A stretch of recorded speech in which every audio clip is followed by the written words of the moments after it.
নমস্কার। আজকে আমরা পজিটিভ সেন্টেন্স নিয়ে কথা বলি। পজিটিভ সেন্টেন্স, পজিটিভ সেন্টেন্স কি এবং কিভাবে এটাকে অ্যাপ্লাই করতে হবে, কিভাবে প্রয়োগ করতে হবে, এটা আজকে তোমরা ভালো করে শিখে নাও।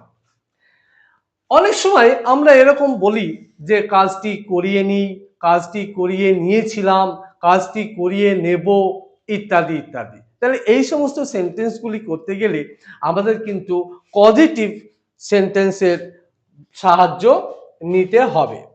তাহলে পজিটিভ সেন্টেন্সের সাহায্য ছাড়া আমরা কিন্তু এটা করতে পারবো না। তাহলে পজিটিভ সেন্টেন্সের ফরমেশনটা কি হবে? না, এখানে প্রেজেন্ট থাকবে, পাস্ট থাকবে, ফিউচার থাকবে, পজিটিভ থাকবে। কি এটাকে কি বলবো? সাপোজ খেলাই, খেলিয়েছিলাম, খেলাবো, ইত্যাদি ইত্যাদি।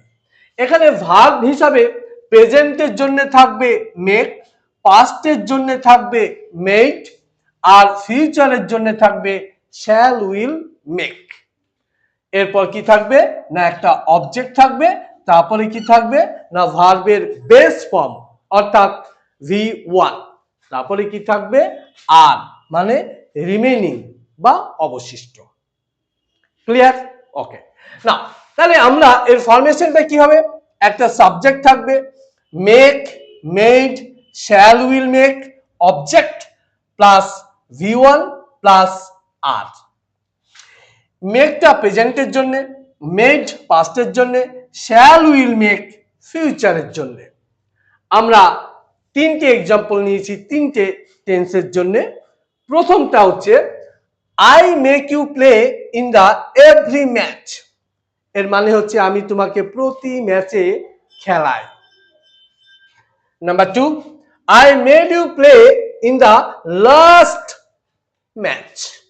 আমি তোমাকে গত ম্যাচে খেলিয়েছিলাম, that is past. Number 3, I shall make you play in the next match. আমি তোমাকে পরের ম্যাচে খেলাবো। তাহলে এইভাবে দেখো পজিটিভ সেন্টেন্স আমরা ব্যবহার করতে পারি এবং পজিটিভ সেন্টেন্স ব্যবহার করে আমরা সমস্ত সেন্টেন্স করতে পারি এবং এগুলি খুবই উপকারী। তুমি এগুলি ভালো করে এইভাবে প্র্যাকটিস করতে থাকবে। ভিডিওটি ভালো লাগলে তুমি শেয়ার করবে, লাইক করবে, সাবস্ক্রাইব করবে। ওকে, থ্যাঙ্কস টু অল।